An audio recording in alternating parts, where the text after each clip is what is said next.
The Democratic Alliance has taken its fight against the impending VAT increase to the courts, with DA Federal Council Chairperson Helen Zille confirming that legal action is the party's plan B. The announcement was made outside the Western Cape High Court on Thursday, as the DA launched a court application challenging the parliamentary report on the fiscal framework, a key component of the national budget adopted by Parliament the previous day. The opposition party is seeking an urgent interdict to halt the 0.5 percentage point VAT hike scheduled for May 1, arguing that the budget must first be finalized and passed by Parliament before any tax adjustments can take effect.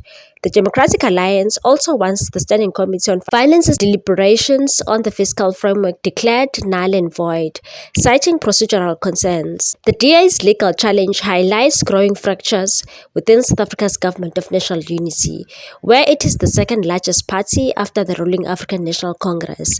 Despite being a coalition partner, the Democratic Alliance opposed the fiscal framework's adoption, signaling internal discord within the government alliance. Zille emphasized that the party remains committed to stopping the VAT increase and said the DA never only has one plan, we have a whole series of plans, and we are absolutely determined that we are going to succeed in our plan to stop VAT on the 1st of May, as announced by Minister of Finance Ina Godongwana. She dismissed claims that ActionSA was responsible for stopping the VAT increase, asserting that the fiscal framework adopted by Parliament still includes the tax hike, and said ActionSA is living in an alternative reality if they believe they have stopped the tax increase. ActionSA, which has supported the fiscal framework in Parliament, expressed frustration over what it called misrepresentation of its recommendations.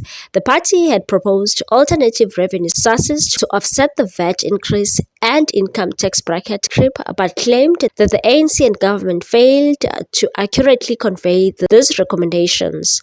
Athol Trollip, ActionSA's parliamentary leader, reiterated that his party's backing of the budget remains conditional, and said our support remains conditional on the strict fulfillment of the agreement to scrap the VAT increase and income tax bracket creep through alternative proposals, several of which we have already outlined. Despite their differences, Trollip acknowledged the DA's right to challenge the VAT increase legally and said they are well within their rights to pursue legal remedies in line with their views.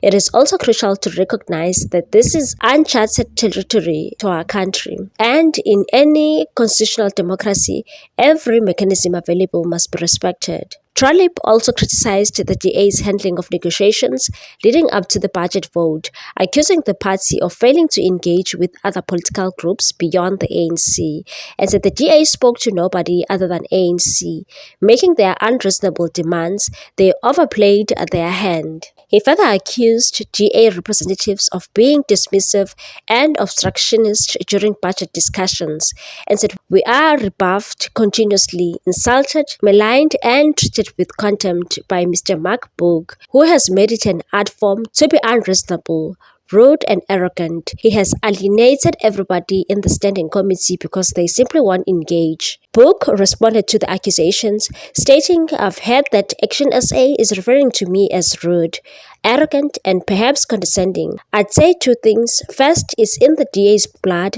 to be a case study in obstructionism. When the South African government turns pernicious and tries to punish South Africans, we obstruct. We've done it for 30 years, proudly. He defended the DA's stance, arguing that the party was standing up for South Africans who are burdened by excessive taxation, and said, I've got the whole of South Africa standing behind me, saying we've been overburdened. We cannot afford more taxes. This is unacceptable. As the DA's legal battle unfolds, questions remain about its future within the government of unity. Zille declined to confirm whether the court case signals the party's exit from the coalition, but acknowledged the weight of the decision ahead, and said, we know that whatever decision we take will have profound implications for South Africa and our economy. So we are not rushing into anything. We are going to consider all the options. Look at all the consequences and try to predict the unintended consequences before making a rational decision. Despite the growing tensions, she insisted that the DA remains committed to economic growth and said we are not in the government of national unity for blue lights. cars, ministerial homes, or status. We are in this GNU for one sole purpose: to get South Africa's economy to grow at the rate it needs to absorb more people into productive employment and reduce poverty. With the May 1 VAT hike looming, the coming weeks will be critical in determining whether the DA's legal challenge succeeds and what impact it may have on the government national unity's stability. ActionSA's Arthur Trollip has also warned the African National Congress that his party will not be deceived again as tensions soar over the national budget and contentious VAT hike. Speaking at parliamentary briefing on Thursday, Trollip stressed that ActionSA's support for the fiscal framework, crucial to keeping the budget process alive, was not a free pass for the ANC, and said we are not going to be fooled by the African National Congress. If the ANC fool us, that will be their choice, but they will be fooling South Africans, and that will be the end of the ANC.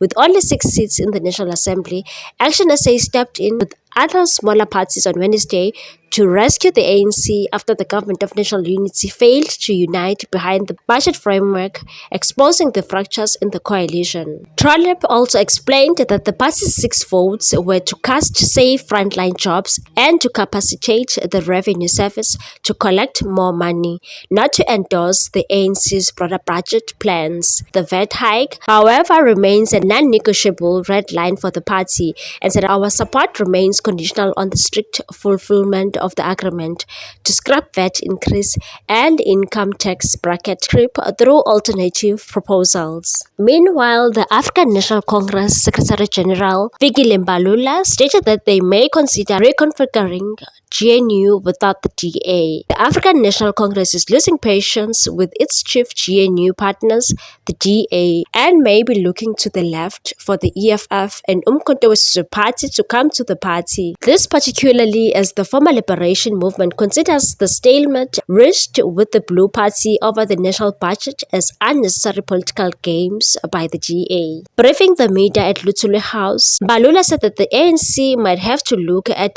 reconfiguring the GNU. This after weeks of political ping-pong with the DA, which is opposing the VAT increase. Mbalula said if people come with political agendas that they want to be seen to be doing things in a different manner, it will affect the GNU in the long term. And that is what we all need to understand.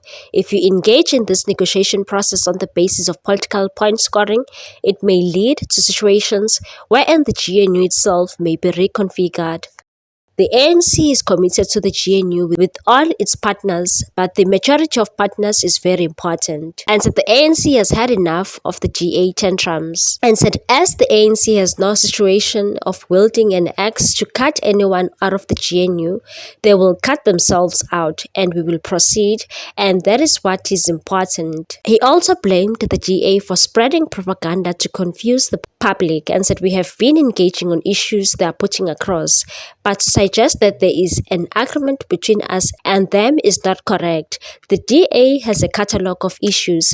They shift from time to time from one position to the other. It is difficult when people leak, and then there is Gulem and so on in the mix of negotiation, which polarizes negotiation. We need to pass this budget for the sake of South Africa, but at the same time, we need to be alive and talk to others. That's what we are clear on as the ANC.